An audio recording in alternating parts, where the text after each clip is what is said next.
From privileged mid-Wales background to cult member. Published by BBC. Sian Davies appeared to have it all. Beauty, brains, confidence and wealth. So who was the young woman from mid-Wales who turned her back on it all to join a secretive cult in the 1970s where she would spend the rest of her life isolated from her friends, her family and society? The leader of that Maoist cult, 74-year-old Aravindan Balakrishnan, was jailed for 23 years at Southwark Crown Court for a string of sex assaults, on Friday. He was found guilty of rape, child cruelty and false imprisonment following a trial last December.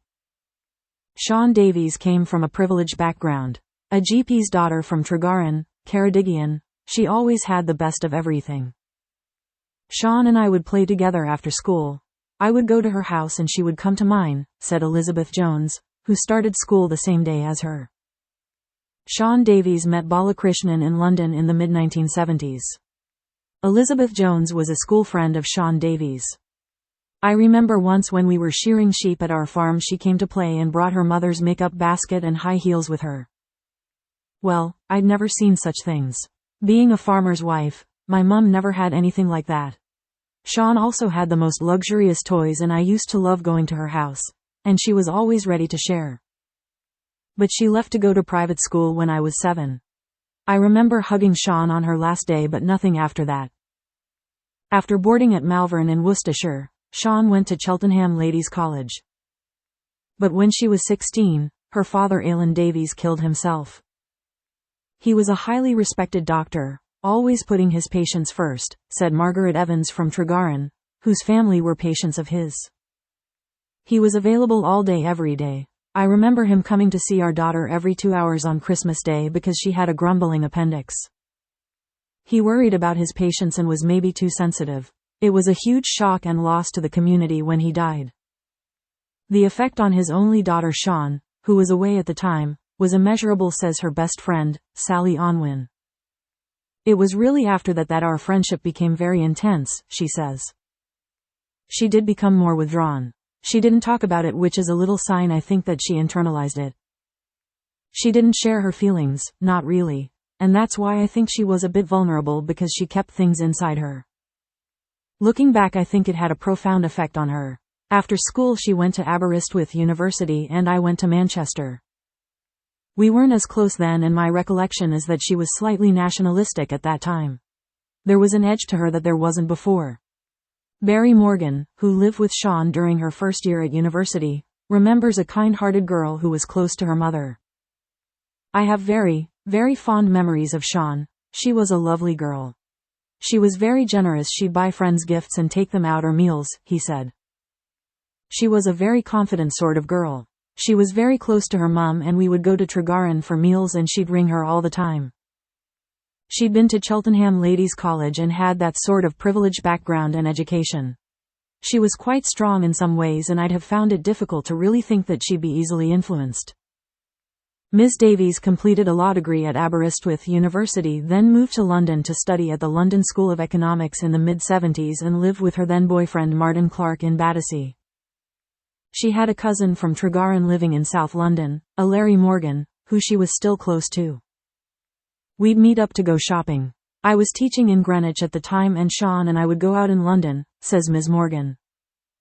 As time went on, Ms. Davies and Mr. Clarke both became involved with the left-wing communist movement and she began sharing leaflets, protesting and recruiting on behalf of the Workers' Institute of Marxism-Leninism-Mao Zedong thought, led by Aravindan Balakrishnan.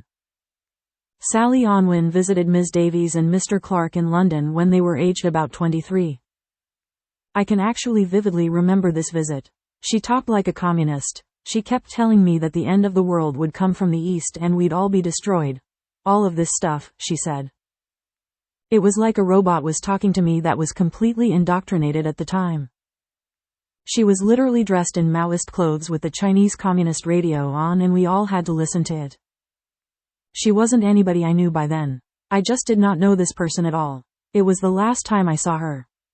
It was a time of unemployment, strikes and high inflation and Ms. Davies became a professional revolutionary, devoting herself to the sect, becoming convinced a Red Army from China was going to save Britain from fascism.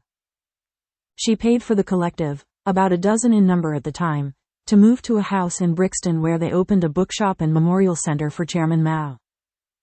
A policeman who walked the beat in Brixton at the time, John Shatford, clashed with the group on a number of occasions.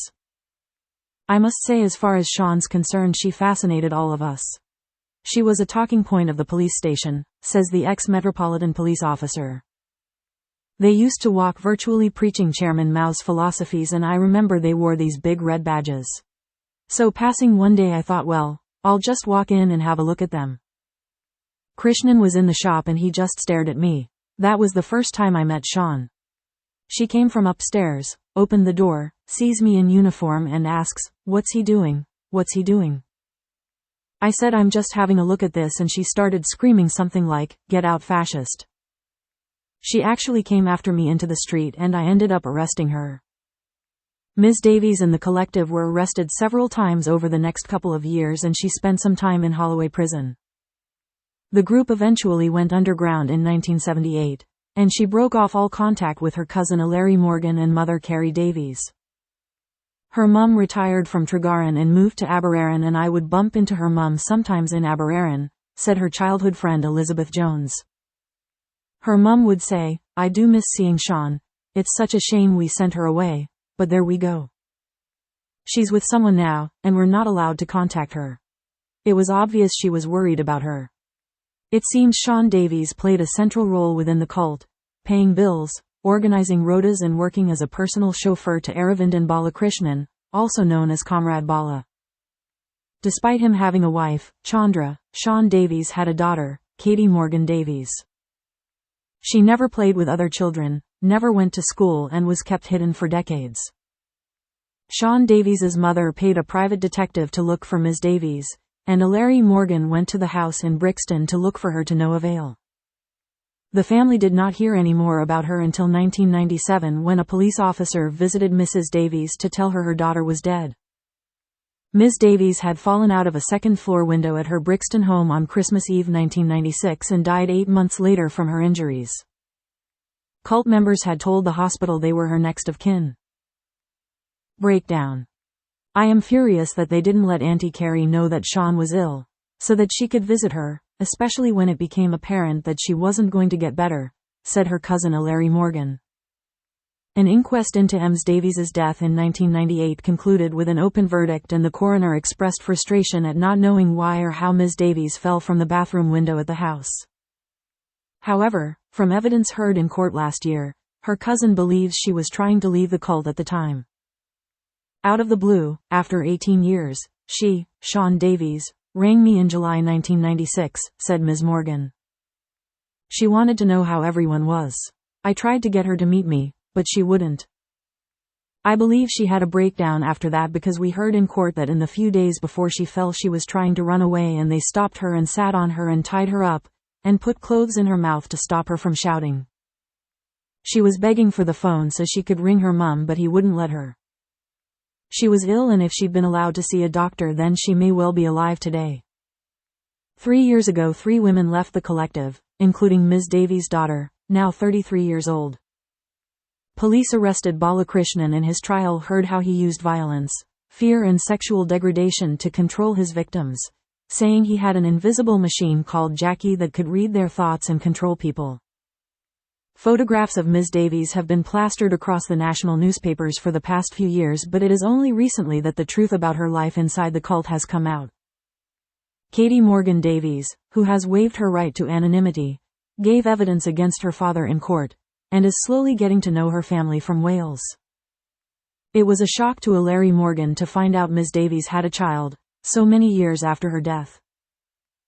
Secret child. We didn't know about her and she didn't know about us. She didn't even know that Sian was her mum until after she had died, says Larry Morgan. She only found out when she heard the other women talking about the inquest, saying that if anyone asked they weren't going to tell them that Sian had a child. She asked them if Sian was her mum, and they said yes. She had heard Sian talking about her mum, so she knew she had a grandmother somewhere and was hoping she would come to get her someday. But of course we didn't know of her existence. Ms. Morgan Davies now lives in the north of England and is in protective care. Larry Morgan has met her and talks to her weekly. She's a fine, fine girl. She wants to go to Tregaron to see where her mum and grandmother came from, and she will when she's strong enough. Sian Davies' story features on BBC Radio Cymru's special edition of current affairs programme Menilu.